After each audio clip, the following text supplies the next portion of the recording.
स्वागत है स्टूडेंट्स आपका हमारे YouTube चैनल में। तो स्टूडेंट्स आज हम करेंगे लीनियर अलजेब्रा से रिलेटेड मैट्रिक्स से स्टार्ट करेंगे। सम स्पेशल टाइप्स की मैट्रिक्स स्टडी करेंगे। तो सबसे पहले आइडेम्पोटेंट मैट्रिक्स क्या होती है वो डिस्कस कर लेते हैं और उनसे एग्जाम्पल और उनसे जो रिलेटेड जो रिजल्ट्स हैं वो आज हम करेंगे। फर्स्ट पहले तो डेफिनेशन है। पहले तो आपको मैट्रिक्स क्या होनी चाहिए, स्क्वायर। ठीक है, A square matrix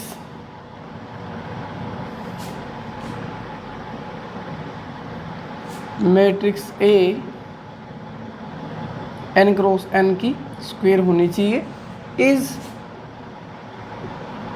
idempotent if condition check करनी है हमें कि अगर A square is equal to A आ जाए तो स्क्वायर मैट्रिक्स को हम क्या बोलते हैं स्टूडेंट्स, आइडेम्पोटेंट मैट्रिक्स। ठीक है, और इसको हम प्रोजेक्शन मैट्रिक्स भी बोल देते हैं, प्रोजेक्शन मैट्रिक्स।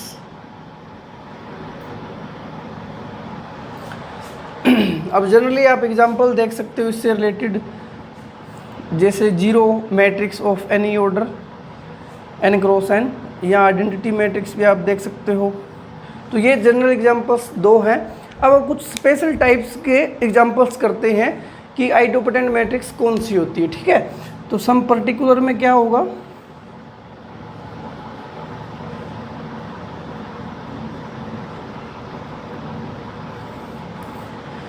तो फर्स्ट में आप कर सकते हो कि आप कोई भी एक मैट्रिक्स लो, स्क्वायर मैट्रिक्स, और उसके अंदर कोई भी एक रो या कोई भी कॉलम के अंदर आप एक कांस्टेंट रखते हो। जिस तरह से अगर मैं 3 क्रॉस 3 की मैट्रिक्स उठाऊं और मैं फर्स्ट कॉलम के अंदर के कांस्टेंट पुट कर रहा हूं, बाकी एंट्री सारी जीरोज आ रही है। ठीक है, तो आप देख सकते हो अगर मैंने ए मैट्रिक्स ये ली, अगर मैं इसका स्क्वायर करूंगा तो फर्स्ट रो की फर्स्ट कॉलम के साथ के स्क्वायर आएगा, फिर फर्स्ट रो ये आगे जीरो होता रहेगा क्योंकि आगे जीरो कॉलम है, फिर आप सेकंड रो फर्स्ट कॉलम फिर के स्क्वायर मिलेगा, फिर जीरो। इस तरह से अगर आप ए स्क्वायर करोगे तो आपको ये मिलेगा। ठीक है, अब इस तरह की मैट्रिक्स के अंदर कब ये मैट्रिक्स को हम आइडेम्पोटेंट बोलेंगे, जब आपका A square is equal to A I, means आपका A square is equal to A आ जाए। दैट मीन यहाँ पे के स्क्वायर को अगर के कर दिया मैंने तो ये मैट्रिक्स क्या हो जाएगी, आइडेम्पोटेंट। ठीक है, तो यहाँ से के की पॉसिबिलिटीज़ हो सकती है 0 और 1। 0 को तो ऊपर हमने एग्जांपल में ले लिया, जीरो मैट्रिक्स।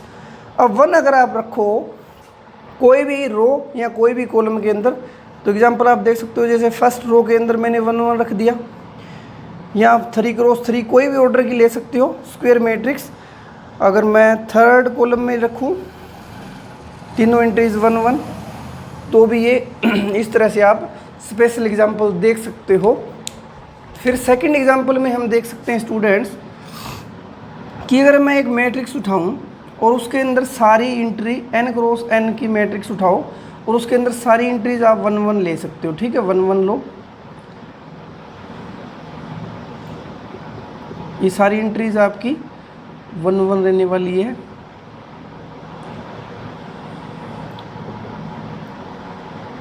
ठीक है, इसमें सारी एंट्रीज 1 हो जाएगी। जब आप इसका स्क्वायर करोगे, ए स्क्वायर करोगे, जब first column first row first column से मल्टीप्लाई होगा तो वहाँ पे क्या मिलेगा आपको, n 1 आ जाएंगे, तो n n आता रहेगा, तो वहाँ से आप n बाहर निकालोगे तो आपके पास आएगा A square is equal to n A. अगर हम a को या कोई a की जगह 1/n होता तो आपका A square is equal to क्या आता, ए आ जाता। तो हम क्या कर देते हैं कि लेट बी एक मैट्रिक्स मान लेते हैं कि वो क्या है, ए यही रखनी है। अगर मैं 1/n से मल्टीप्लाई कर दूं इस मैट्रिक्स को, फिर देखते हैं क्या होता है। तो ये अगर आइडेम्पोटेंट बनेगी वो देख लेते हैं। तो अगर मैं बी स्क्वायर करूँगा, ए यही रखूँगा, बी ये लिया है मैंने, तो आप देखोगे 1/n स्क्वायर और ए स्क्वायर। अब इसका ए स्क्वायर करोगे ए का तो आपको n ए आएगा, यहाँ से n कैंसिल, तो आपका क्या मिला 1/n ए। ठीक है, मीन्स बी स्क्वायर किया तो ये मिला, यही तो हम बी लेके चले थे। ठीक है। तो इस टाइप की मैट्रिक्स भी आइडोपोटेंट बनेगी। मीन्स अगर आप कोई भी n क्रॉस n की मैट्रिक्स उठाते हो और उसके अंदर एंट्रीज लेते हो, वही n जो ऑर्डर है 1/n, सारी एंट्रीज आप 1/n रखते हो, तो मैट्रिक्स क्या बनेगी? आइडोपोटेंट। सेकंड केस आप इसको याद रख सकते हो एग्जांपल बनाने के लिए। कोई भी ऑर्डर किया, अगर आपको आइडोपोटेंट मैट्रिक्स बनानी है तो आप इस तरह से भी बना सकते हो। फर्स्ट एग्जांपल ये, सेकंड यहाँ से आप ले सकते हो, ठीक है। अब थर्ड केस और डिस्कस कर लेते हैं कि आइडोपोटेंट एग्जांपल्स कैसे और दे सकते हैं हम। अब हम एक रिजल्ट करते हैं पहले कि इफ A इज आइडोपोटेंट मैट्रिक्स, कि आपको पहले दे रखा है,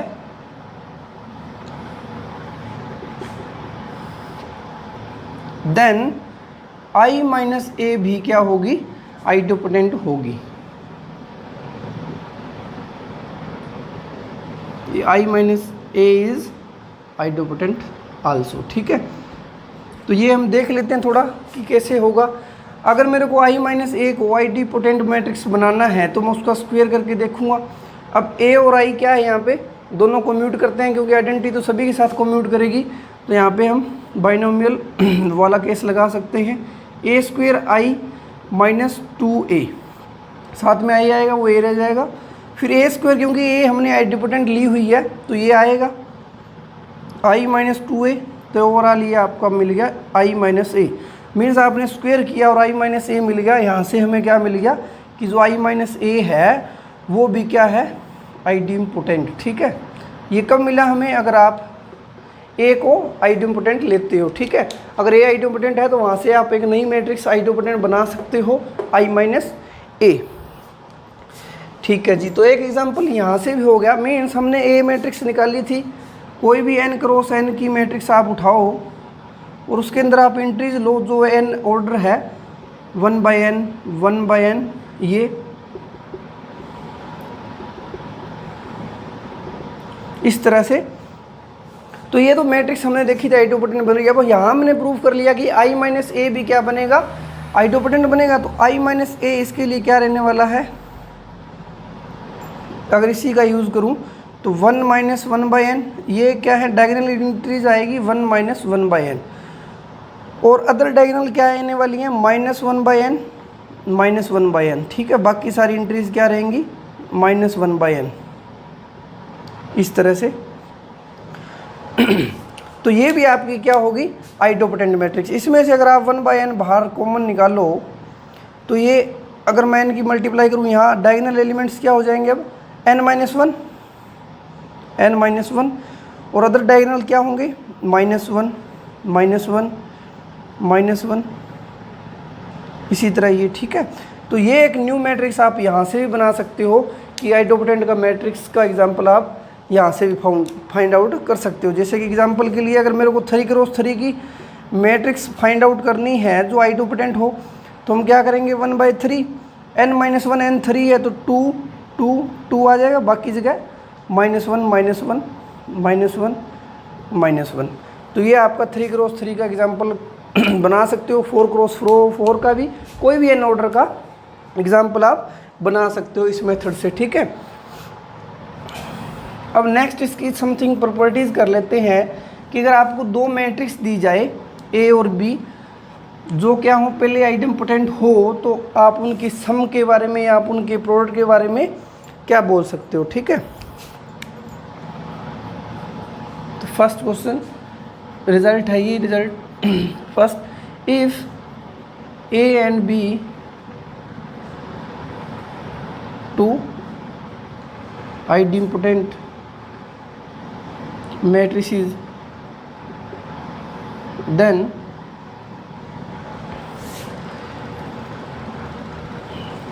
product AB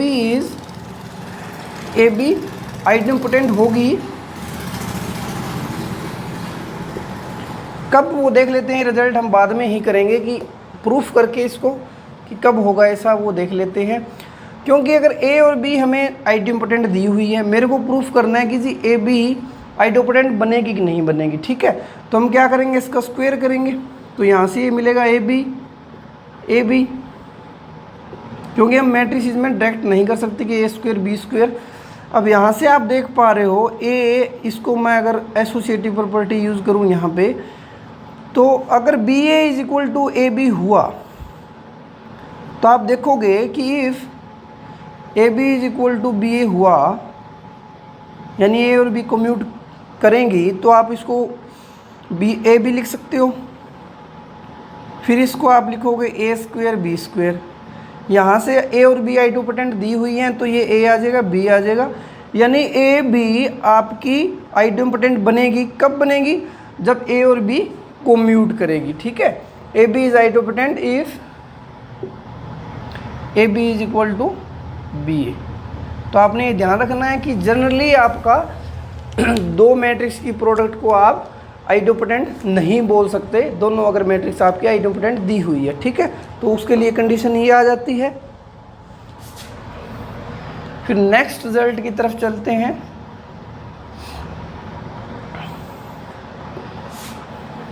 अब प्रोडक्ट की जगह अगर आपको सम के बारे में पूछा जाए कि a प्लस बी ये कब आइडोपोटेंट बनेगा, अगर आपको a और b दोनों मैट्रिक्स आइडोपोटेंट दी जाए। ठीक है, तो इसका भी प्रूफ इजी हम देख सकते हैं।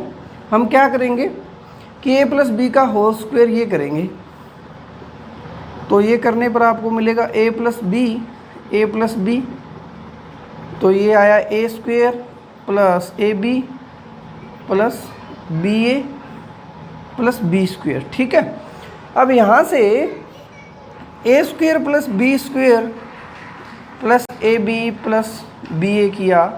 अब आपको पता है ए और बी क्या है, दोनों की दोनों आइडोपोटेंट है, तो ये यहाँ पे ए प्लस बी लिखेंगे। अब स्टूडेंट्स अगर ये आइडोपोटेंट बनाना है इसको हमें, तो हम क्या करेंगे, ए प्लस बी का होल स्क्वायर किसके बराबर आना चाहिए, ए प्लस बी के बराबर ही, मीन्स ये यहाँ पे नहीं होना चाहिए। तो आप क्या कर सकते हो कि इफ़ एंड ओनली इफ़, यहाँ से रिजल्ट बनाएंगे हम कि हम क्या करेंगे, अगर ए बी, अब ये ए प्लस बी का होल स्क्वायर इसके बराबर आएगा if and only if condition के साथ, if A B plus B A आपका क्या हो, 0 हो जाए। ठीक है, अब इसको और आगे लेके चलते हैं हम। अगर मैं यहीं, क्योंकि ए और बी हमें क्या दे रखी है, आइडोपोटेंट। ठीक है, तो यहाँ से अगर मैं दोनों साइड पर ही मल्टीप्लाई बाई, ये इक्वेशन फर्स्ट मान लेते हैं इसको, परी मल्टीप्लाई बाय ए, तो आपको क्या मिलेगा, A square B plus A B A is equal to 0। ठीक है जी, फिर हम क्या करेंगे, पोस्ट मल्टीप्लाइंग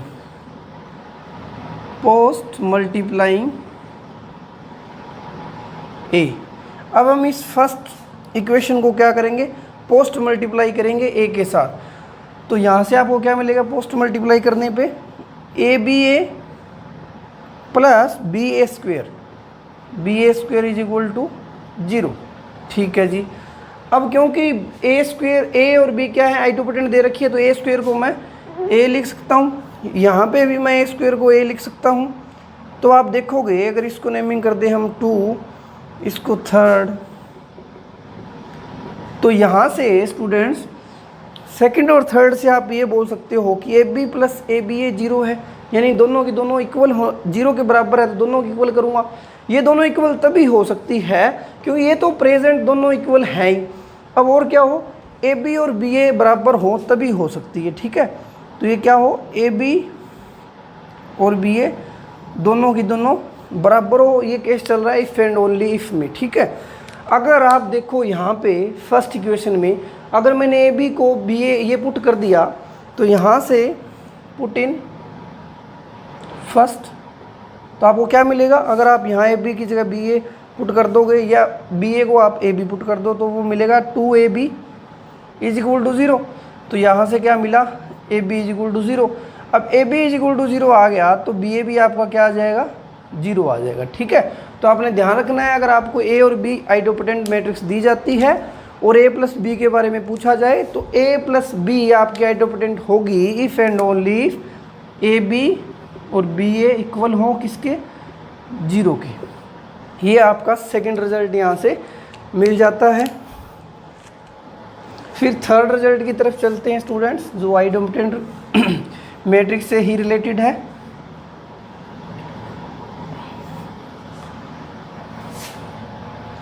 अब यहाँ से आपको ए और बी आइडोपोटेंट ना दी जाए, A and B are 2 square matrix दे दी जाए, स्क्वायर मैट्रिसेस, और कंडीशन दी जाए and A B is equal to A, B A is equal to B, ये दे दिया जाए, देन ये रिजल्ट आपने ध्यान रखना है कि both A and B are idempotent. तो स्टूडेंट्स इसका प्रूफ देख लेते हैं कि अगर आप फर्स्ट कंडीशन उठाओगे A B is equal to A, और यहाँ पे आप क्या करो, क्योंकि हमें इन दोनों रिजल्ट का यूज़ करना है तो आपको ध्यान रख के वो करना होता है कि ए के साथ मल्टीप्लाई करें या बी के साथ मल्टीप्लाई करें, और साथ में ये भी ध्यान रखना है कि पोस्ट मल्टीप्लाई करें या प्री करें, ठीक है। अब अगर यहाँ पे पोस्ट मल्टीप्लाई करें हम,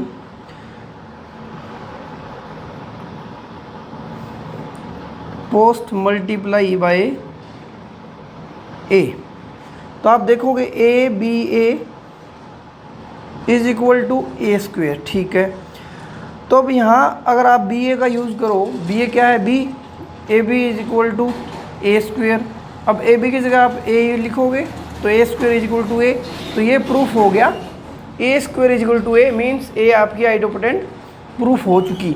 अगर यहीं पे ये ना करके अगर आप इसको ऊपर ही मल्टीप्लाई करते तो A square B is equal to A square हो जाता, फिर आप इसका रिजल्ट यूज़ करते तो ए बी यही कर सकते थे मैक्सिमम। तो यहाँ से फिर ए बी को आप ए स्क्वेयर लिखते, फिर ए स्क्वेयर आ जाता, तो उसका कोई फ़ायदा नहीं होना था। तो हमें क्या करनी है यहाँ पे, पोस्ट मल्टीप्लाई, ठीक है जी। फिर ये तो हमने ए को आइडोपोटेंट देख लिया, फिर हम कर लेते हैं कि b A is equal to b, इस रिजल्ट से हम क्या कर सकते हैं इन प्रॉपर्टी का यूज़ करके, ठीक है। चलिए फिर, तो अब अगर मैं इसको भी पोस्ट से करूं, पोस्ट मल्टीप्लाई बाय बी, तो आपको मिलेगा b A B is equal to b square. अब अगर आप ए बी को पुट करेंगे, b A is equal to B A b square, क्योंकि ए बी को मैंने पुट किया, ए दिया हुआ है, तो बी ए क्या दिया हुआ है, बी, तो आपका रिजल्ट मिल गया आपको b square is equal to b. यहाँ से क्या प्रूफ हो गया, बी इज़ आइडोपोटेंट, और यहाँ से ए इज़ आइडोपोटेंट, ठीक है जी। तो आपने परी मल्टीप्लाई नहीं करनी, क्योंकि फिर रिजल्ट का यूज़ नहीं कर पाओगे आप अच्छे से। अब नेक्स्ट रिजल्ट स्टूडेंट्स आइडोपोटेंट मैट्रिक्स से रिलेटेड, तो सबसे पहले जनरली एक रिजल्ट यूज़ कर लेते हैं हम, प्रूफ कर लेते हैं उसका, कि if a and b two square matrix, square matrices, square matrix of order n, ठीक है, ये दिया हुआ है, विद किस तरह से दी हुई है, a प्लस बी, ये आपका होना चाहिए इन्वर्टिबल, और a B is equal to 0। अगर ए और बी आप इस तरह से लेते हो कि जो ये सेटिस्फाई कंडीशन करे, देन आपके पास रिजल्ट मिलेगा कि rank of a rank of b क्या होता है, n, इस ऑर्डर के बराबर हो जाएगा। ये आपका रिजल्ट है, हमें प्रूफ करना है, ठीक है। तो हमें पता है कि अगर हम रैंक वाली थोड़ी प्रॉपर्टी यूज़ करें स्टूडेंट्स, कि जी rank of by Sylvester theorem भी कर सकते हो, rank of A B greater than equal to rank of A plus rank of B, minus में नंबर ऑफ कॉलम्स करते हैं यहाँ पे, तो रो और कॉलम बराबर है तो -n हो जाएगा। और ये यहाँ से ए बी को अगर 0 दिया हुआ है तो उसका रैंक तो 0 ही होता है, क्योंकि ए बी 0 दिया हुआ है, तो आप यहाँ रैंक ऑफ ए बी की जगह क्या आ जाएगा, 0। ठीक है। तो यहाँ से फिर ये मिल गया rank of A plus rank of b, अगर एन को उधर लेके जाएं या नेक्स्ट स्टेप में भी लेके जा सकते हैं 0, फिर ये rank of A plus rank of b less than equal to n. हमारा आधा काम तो हो चुका, क्योंकि इक्वल कैसे प्रूफ करते हैं, पहले हम लेस देन इक्वल टू दिखाते हैं, फिर ग्रेटर देन इक्वल टू दिखाते हैं। अब हमारा काम रह गया एक रिजल्ट यूज़ करके हमने ये कर लिया फर्स्ट इक्वेशन। सेकंड हम कैसे करेंगे कि अगर हम rank of A plus b इसका फॉर्मूला यूज़ करें तो वो less than equal to rank of A plus rank of b होता है। अब rank of A plus b कैसे निकालेंगे, क्योंकि हमें दिया हुआ है कि रैंक ऑफ जो ए प्लस बी मैट्रिक्स है वो आपकी इन्वर्टिबल है। इन्वर्टिबल मैट्रिक्स है तो वहाँ से इसका ऑर्डर के बराबर क्या हो जाता है स्टूडेंट्स, उसका रैंक हो जाता है। ठीक है, तो यहाँ से हम क्या बोल सकते हैं कि ए प्लस बी इन्वर्टिबल है, इसलिए इसका रैंक फुल है, क्योंकि a plus b is invertible. इसका यूज़ करके हमने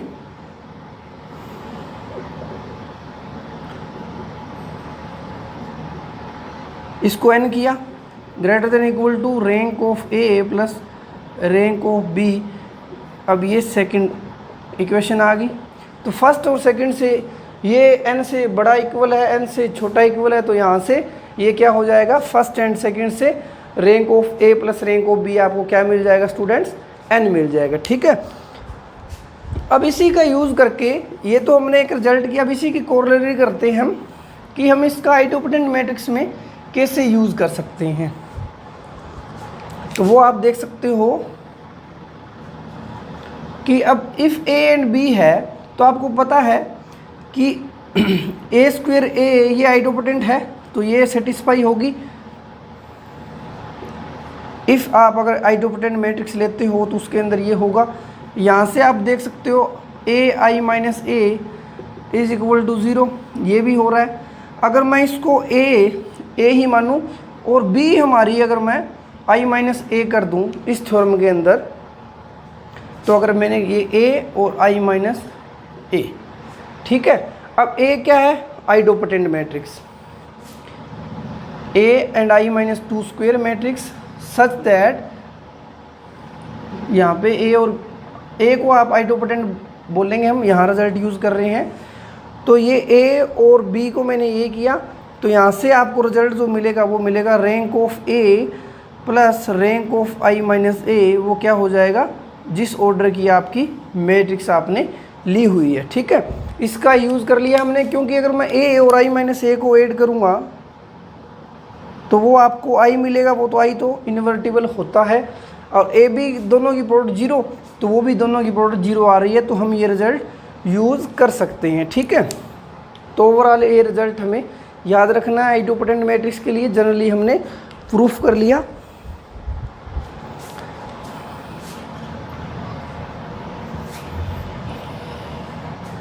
नेक्स्ट एक और इम्पोर्टेंट रिजल्ट होता है स्टूडेंट कि जी रैंक ऑफ आइडोपोटेंट मैट्रिक्स और उसका ट्रेस जो होता है हमारे पास दोनों इक्वल मिलेंगे। ठीक है, तो अब नेक्स्ट रिजल्ट क्या है,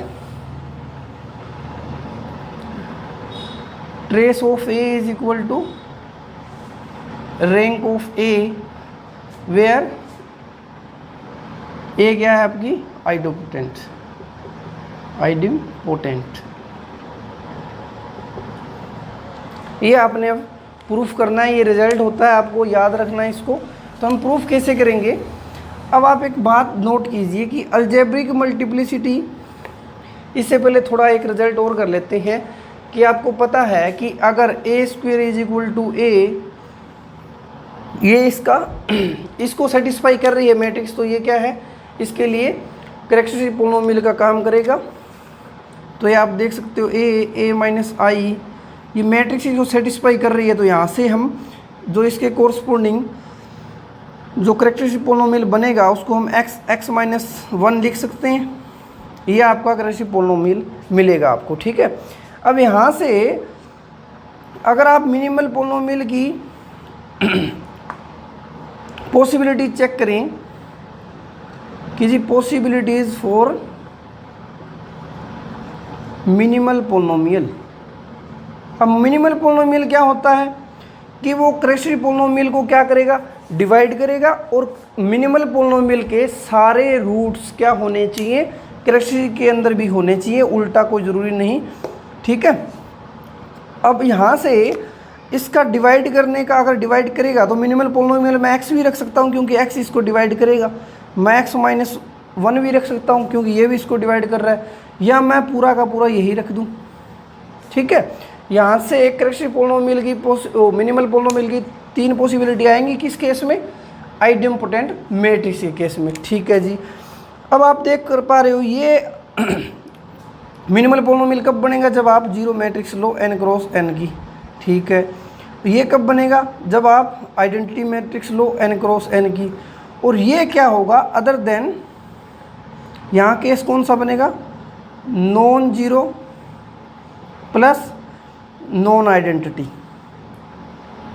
ना तो आपकी वो जीरो मैट्रिक्स है और ना ही आपकी आइडेंटिटी मैट्रिक्स है, तब इस केस में आपका जो मिनिमल पोलिनोमियल रहेगा वो ये रहेगा। ठीक है, अब हम एक रिजल्ट यूज़ करते हैं डायगोनाइजेबिलिटी का कि एक मैट्रिक्स डायगोनाइजेबल होती है इफ़ एंड ओनली इफ़ उसके अगर मिनिमल पोलिनोमियल को लीनियर फैक्टर की प्रोडक्ट में लिखा जा सके। ठीक है, तो यहाँ पे तीनों पॉसिबिलिटी में आप देख सकते हो कि जो मिनिमल पोलिनोमियल है वो लीनियर फैक्टर की प्रोडक्ट में ही लिखा हुआ है, इसमें भी, इसमें भी, इसमें भी। यहाँ से हमें इम्प्लाई क्या हुआ कि एनी आइडेम्पोटेंट, ये भी रिजल्ट है एक, any idempotent matrix is diagonalisable.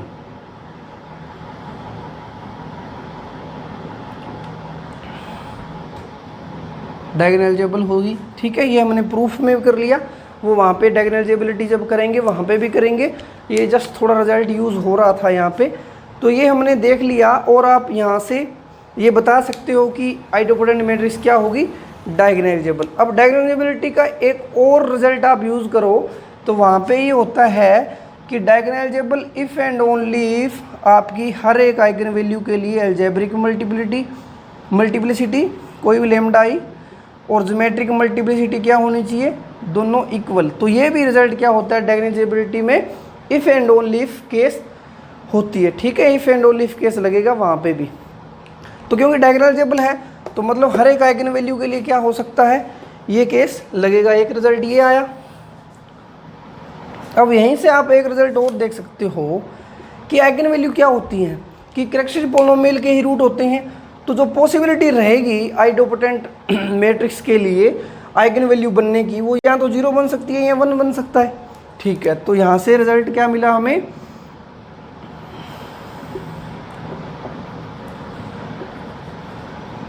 Eigen values of idempotent matrix is 0 या फिर 1। ये दो पॉसिबिलिटी हो सकती है आइडेम्पोटेंट मैट्रिक्स के लिए। तो यहाँ से आप डिटरमिनेंट भी चेक कर सकते हो कि अगर आइगन वैल्यूज या तो 0 या 1 बनेगी, या तो आपके पास केस कौन सा मिलेगा, ये कि ओनली 0 हो, तब आपकी ओनली 0 मैट्रिक्स ही आइडेम्पोटेंट बनेगी, या फिर ये बनेगा तो यहाँ से आइडेंटिटी बनेगी। अगर दोनों ही चीज़ नहीं है तो इसमें 0 भी आइगन वैल्यू बनेगी और आपका 1 भी आइगन वैल्यू बनेगा। ठीक है, तो ये केस। तो अब एक चीज़ और भी देखेंगे इसमें, तो यहाँ से आप बता सकते हो कि अगर आइगन वैल्यू 1 और 0 हो सकती है क्योंकि उनका सम, और सम क्या होता है, ट्रेस, और इनकी प्रोडक्ट क्या रहेगी, आपकी डिटरमिनेंट। ठीक है, तो डिटरमिनेंट के बारे में क्या कमेंट कर सकते हो आप, determinant of idempotent matrix is, अगर सारी की सारी आइगन वैल्यू 1 हुई मीन्स वो आइडेंटिटी बनेगी, उस केस में यही पॉसिबिलिटी है। तो 1 बनेगी, सारी की सारी आइगन वैल्यू सबकी प्रोडक्ट क्या होगी, 1, वही डिटरमिनेंट आता है, तो 1 भी हो सकती है। अगर सारी की सारी 0 हुई तो 0 आएगा, अगर एक 0 एक 1 हुई, या आधा आधा बांट दिया जाए, एक 0 कुछ 0 हो रही है कुछ 1 हो रही है, तो उस केस में भी आपका 0 और 1 भी आ रहा है। तो ये पॉसिबिलिटी है। आप एक तरह से और भी चेक कर सकते हो कि आपका डिटर्मिनेंट है आइडोपोटेंट मैट्रिक्स के लिए वो या 0 रहेगा या 1 रहेगा। हमें पता है आइडोपोटेंट मैट्रिक्स है तो ए स्क्वायर इज इक्वल टू ए आएगा। फिर आप अगर दोनों साइड डिटर्मिनेंट लो तो डिटर्मिनेंट का स्क्वायर करूं चाहे मैं स्क्वायर करके डिटर्मिनेंट कर लूँ, एक ही बात होती है। अब डिटर्मिनेंट कांस्टेंट है तो मैं इन दोनों को सोल्व आउट कर सकता हूँ कि जी ए कॉमन लिया a minus 1 is equal to 0। अब यहाँ तो a का डिटर्मिनेंट क्या आएगा, 0 आएगा, यहाँ आपका a का डिटर्मिनेंट क्या आएगा, 1 आएगा। ठीक है, दोनों केस हमने डिस्कस कर लिए। तो ये हमारा डिटर्मिनेंट केस भी हो गया। फिर आप ये देख सकते हो कि डिटर्मिनेंट या तो 1 बनेगा या 0 बनेगा। इसमें एक अच्छा केस, अच्छा रिजल्ट ये है कि सिर्फ और सिर्फ जब आपका 1 आएगा डिटर्मिनेंट मीन्स उस टाइम आपकी मैट्रिक्स क्या होगी, नॉन सिंगुलर। तो नॉन सिंगुलर आइडोपोटेंट मैट्रिक्स आपको एक ही केस में मिल सकती है। वो कौन से केस में, कि जब आप आइडेंटिटी लो कोई भी ऑर्डर की। जैसे ही अगर मैंने ए स्क्वायर इज इक्वल टू ए लिया, आइडोपोटेंट की बात कर रहा हूँ। अब मेरे को ये करना है कि अगर ये आइडोपोटेंट है, यहाँ पे क्या है ये आइडोपोटेंट लूँ मैं साथ में, आइडिपोटेंट,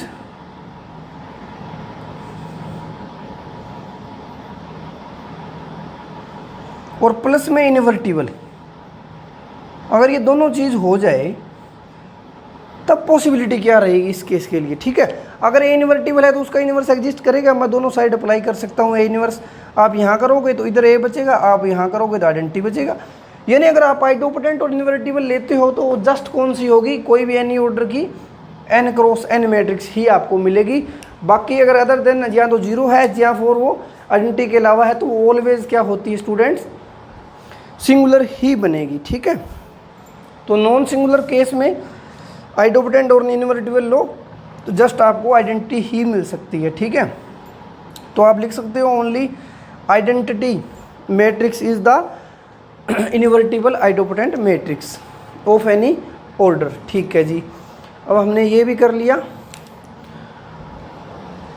और आइगन वैल्यूज अलग अलग थी। और अब ये रिजल्ट प्रूफ कर सकते हैं हम, क्योंकि हमने ए को डायगोनलाइजेबल प्रूफ कर दिया है कि जो आपकी आइडोपोटेंट मैट्रिक्स है वो डायगोनलाइजेबल होती है ऑलवेज। आइगन वैल्यू डिटरमिनेंट के बारे में देख लिया। अब ये प्रूफ कर लेते हैं, क्योंकि ए क्या है आपकी, ए इज आइडोपोटेंट, सॉरी आइडिपोटेंट,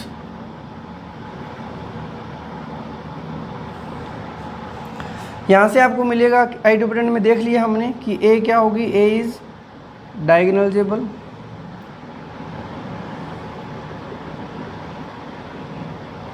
यहाँ से आप कर सकते हो कि आप कोई भी algebraic multiplicity low, lambda I किसी की भी, वो क्या होगा, उसकी ज्योमेट्रिक मल्टीप्लिसिटी के बराबर होगा। अब यहाँ पे तो पॉसिबिलिटी कौन कौन सी हो सकती है, या तो 1 या 0, क्योंकि अगर ए को अपने आइडोपोटेंट लिया तो इसकी पॉसिबिलिटीज़ क्या बनेगी, या तो 0 या फिर 1। ठीक है, तो मीनिंग यहाँ से क्या मिलेगा हमको कि जी अलजेब्रिक मल्टीप्लिसिटी 0 की उसकी ज्योमेट्रिक मल्टीप्लिसिटी के बराबर होगी, और अलजेब्रिक मल्टीप्लिसिटी है 1 की, दूसरी पॉसिबिलिटी कौन सी है 1, तो यहाँ से उसकी भी ज्योमेट्रिक मल्टीप्लिसिटी बराबर होगी। ठीक है, अब एक रिजल्ट और है कि जब आपका अलजेब्रिक मल्टीप्लिसिटी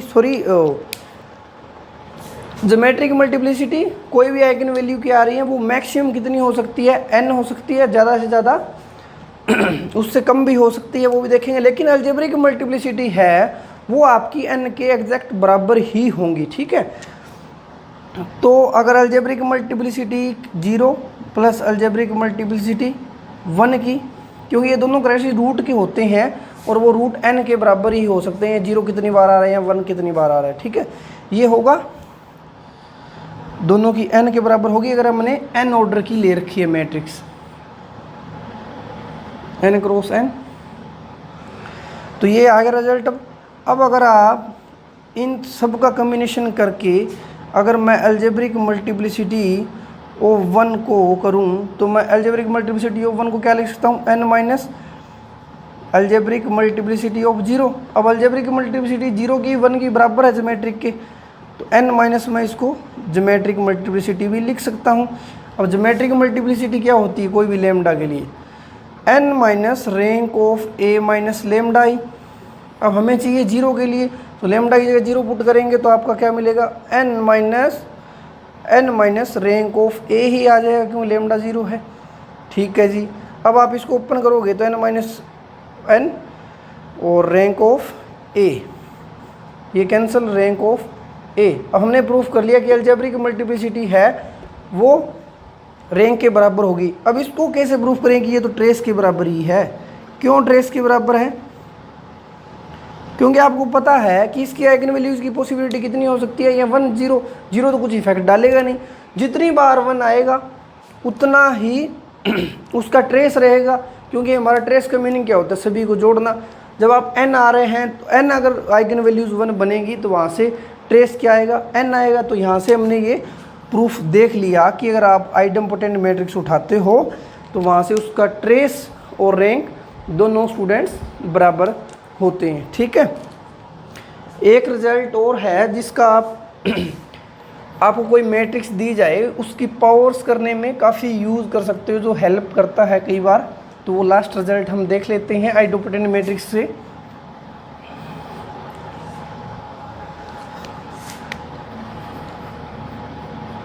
किसी इफ बी मैट्रिक्स कोई भी, या आप कर सकते हो लेट इफ भी कर सकते हो, लेट भी मान सकते हो कि if b is any square matrix such that, किस तरह से दी हुई है कि मैं b को लिख पाऊँ किस तरह से कि जी के आई प्लस एल ए, जहाँ पे आपकी a जो है वेयर a इज आइडम्पोटेंट। तब आपको देन अगर b की पावर n करना पड़े इस केस में तो आप क्या करोगे, के आई प्लस एल ए की पावर n। अब ये हम फॉर्मूले से यूज़ करेंगे, ये फॉर्मूला आपका निकल के आएगा के की पावर n और प्लस के प्लस n की पावर n माइनस के की पावर n और a। तो आपने ये रिज़ल्ट याद रखना है किसके लिए, जब कोई भी आपको बी स्क्वायर मैट्रिक्स दी जाए तो पहले तो आप इस फॉर्म में अगर आप उसको बना पा रहे हैं जहाँ पे ए आइडम्पोटेंट मैट्रिक्स हो तब आप ये यूज़ कर सकते हो। थोड़ा सा देख लेते हैं कि ये कैसे बना। अब आपको पता है आइडेंटिटी मैट्रिक्स हर एक के साथ कोम्यूट करेगी, तो यहाँ पे हम क्या कर सकते हैं, बाइनोमियल एक्सपेंशन से कर सकते हैं इसको।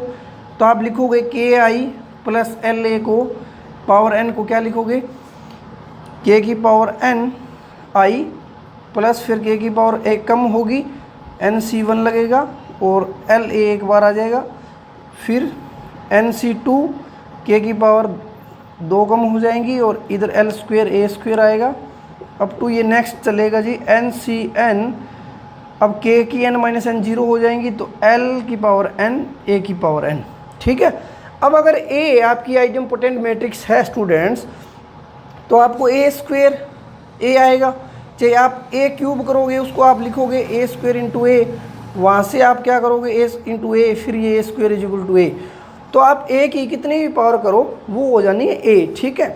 तो यहाँ से क्योंकि a क्या है आइडम्पोटेंट मैट्रिक्स है आपकी, तो आपको ये मिलेगा के n I plus n c 1 k की power n minus 1 l a plus n c 2 k की power n minus 2 l square. अब ए स्क्वायर भी क्या होना है ए, चाहे आप ए की पावर n करो वो भी क्या मिलेगा आपको ए ही मिलेगा। अब इस पूरे में से इसको छोड़ के हम ए क्या ले सकते हैं कॉमन, के की पावर n आई प्लस ए को बाहर निकाला जाए तो NC1 के की पावर n माइनस 1 साथ में आएगा L प्लस NC2 के की power n minus 2 L square A गया बाहर। ठीक है जी। इस तरह से ये चला जाएगा NCN तक और L की पावर n ए चला गया बाहर। ठीक है, ये आ गया। अब एक बात नोट करो, इसमें टर्म्स यूज़ हो रही है के की पावर एन, फिर ये एक आ रही है, फिर ये घटती जा रही है, बढ़ती जा रही है, लास्ट में ये एन हो गई। मीन्स के प्लस एल का फार्मूला यूज़ करूँ, के प्लस एल की पावर एन, इसको यूज़ किया जाए तो के की पावर एन, फिर एन सी वन आएगा, के की पावर एक घटेगी, एल की पावर वन आ जाएगी। ठीक है, इस तरह से ये एन सी एन तक जाएगा और एल की पावर एन हो जाएगी। ठीक है, अगर आप इसमें चेक करो तो आपको ये जो है वो यहाँ से शुरू हो रहा है। ठीक है, अब अगर आप इसको लिखना चाह रहे हो तो इसको क्या लिखोगे, इस चीज़ को हम लिखेंगे के प्लस एल की पावर एन माइनस के की पावर एन। वही हम काम करेंगे अब कि अगर मैंने इसको पूरा ओवरऑल बनाना है के प्लस एल की पावर एन के लिए, तो यहाँ पे कमी क्या रह रही है, के की पावर एन की। ठीक है, हम इसमें क्या करेंगे, के की पावर एन ऐड करेंगे, के की पावर सब्ट्रैक्ट कर दोगे। ठीक है, ऐड करोगे जब के की पावर एन, तो ऐड वाले से क्या बन जाएगा, ये के प्लस एल की पावर एन, और माइनस वाला रह जाएगा वैसे ही ये ए। तो आप इस तरह फिर ये इसकी पावर एन का मीनिंग बी की पावर एन ही है। तो पहले आपको बी को इस तरह से फाइंड आउट करना है, फिर फॉर्मूला लगाना है, जहाँ के और एल की वैल्यू पुट करोगे तो आप इजीली बी की पावर एन को फाइंड आउट कर सकते हो। ये बहुत सारे क्वेश्चंस में रिजल्ट यूज़ हो जाता है स्टूडेंट्स, जब थोड़ी हायर पावर आपको निकालनी हो। ठीक है, ध्यान रखना है कि ये आपकी आइडियोपोटेंट हो, उसके लिए ही ये रिजल्ट है। तो आज के लिए इतना ही।